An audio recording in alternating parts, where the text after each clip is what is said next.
Don't be afraid of the failure. What you do next after failure is what will define you. Everyone fails. It's going to happen to you, it's going to happen to me, it's going to happen to everyone. Instead of sitting on your hands and saying, I can't do it again, find the courage inside of you and saying, what can I do differently? How do you look back into your mistake and say, all right, that was a mistake. Great, not doing that again. Live your life on your terms. Don't let anyone's expectations of you define what you want to do. It's not their life, it's yours.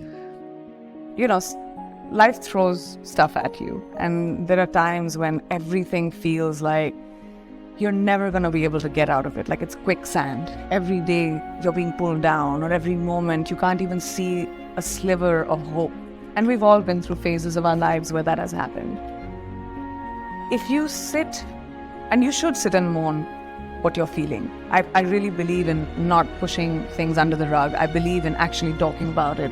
Find a person you trust. It is very, very crucial. And I have friends and we know people that have, when people think that they're alone, the noise and the fear becomes really big. When you're alone and you're dealing with what you're scared of, you can't fight it because it's in your head, and you can't fight what's in your head.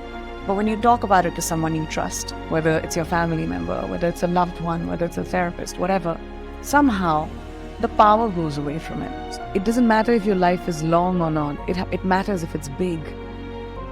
Instead of focusing on the negativity and taking the pressure off, it's important if you're feeling down, dark, deep, to not keep it to yourself. To not be alone. It's very important to find someone that you can talk to, even if they can't help you. It doesn't have to be a therapist. It could be your mom, it could be your friend, it could be someone. But don't do it alone. There were phases in my life, especially after my dad, I didn't know how to deal with my emotions. I was in a new country. I didn't know people. I was walking into meetings where people didn't know me. I was reintroducing myself at the age of 31, 32 after I had conquered another industry in India. So, all of those things added a lot of pressures on me. When you're starting all over again in another country where a culture is different, everything was different, and I was alone.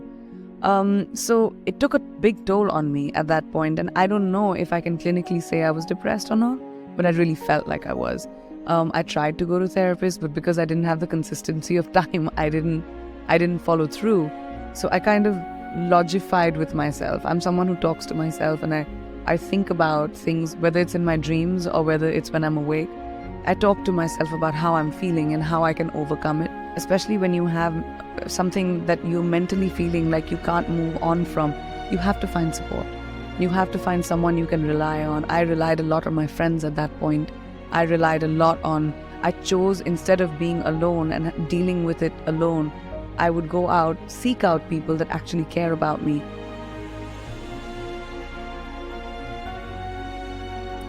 I wish I hadn't shed as many tears as I did. I wish I hadn't beaten myself up as much as I did. That's what we are taught to do. We're taught that, one failure is when you're young, when you're like in your teens and in your 20s, and I see a lot of young faces here, and you'll realize this when you get older, in your 30s, you'll realize it. But when you're young, you feel like one failure is the end of your life, or one breakup, or one friendship, or one fight. You feel like you can never come back from that. And I am a very intense person in general. I'm very sentimental. I'm emotional. So everything affects me. Energies affect me. If I've hurt someone, it affects me. If by deliberately or, by mistake. So I think I used to really beat myself up when something went wrong or when I didn't get an opportunity. It's my fault. I must have done something wrong. And I would like to tell my younger 19, 20-year-old self that, life is all hills and valleys. It's never going to be a smooth road. You will have up, you will have down, but when it's down, you will go up. So when you're up, be prepared for a down, and it's okay. Surround yourself by people that prop you up. Surround yourself by people who are genuinely happy for you. Not all the followers, not like the people who, you think are your friends that you may party with, but the ones that pick up your phone call at 2 o'clock in the morning. The one when someone is sick in your family that will sit with you for hours overnight. Those are the ones you collect. Those are the ones you remember, and those are the ones you keep for the rest of your life.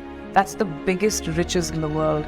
I think honesty is very important in relationships, whether it's with friends, whether it's with family, whether it's with your loved one, whether it's in a romantic relationship.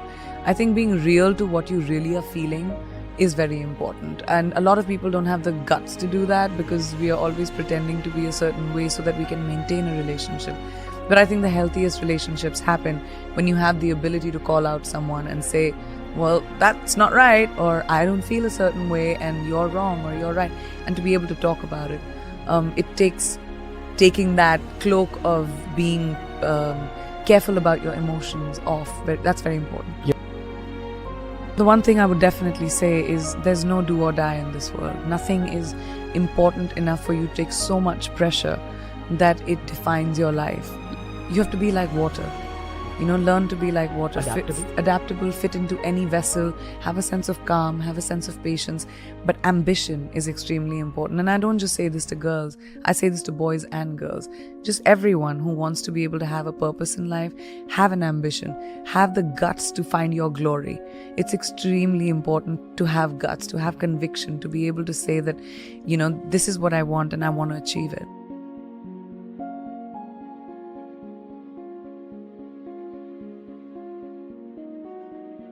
Discipline is being prepared. Discipline is riyaz. Discipline is training. Discipline is learning. Discipline is knowing that if I'm going to do a job, I'm going to give it my 120%. Otherwise, I'm not going to do it.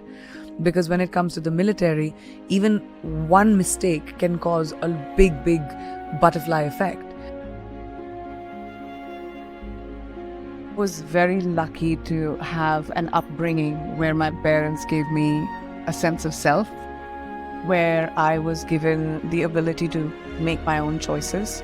I think a lot of girls, especially in our country and many others, their ability to make choices is taken away from them. So I think it's very important for us to raise bold girls, for us to raise girls that push the envelope, for us to invest in the girls in our communities, in our countries, because once a girl stands on her own feet, she not just takes her family forward, she takes her community forward, which in part takes the country forward. Women are 50% of the world's population, and we have always had to take a step behind. And I think it is imperative, our prerogative and our responsibility, men, women alike, parents, grandparents, and as communities and societies, to empower our children, our girls.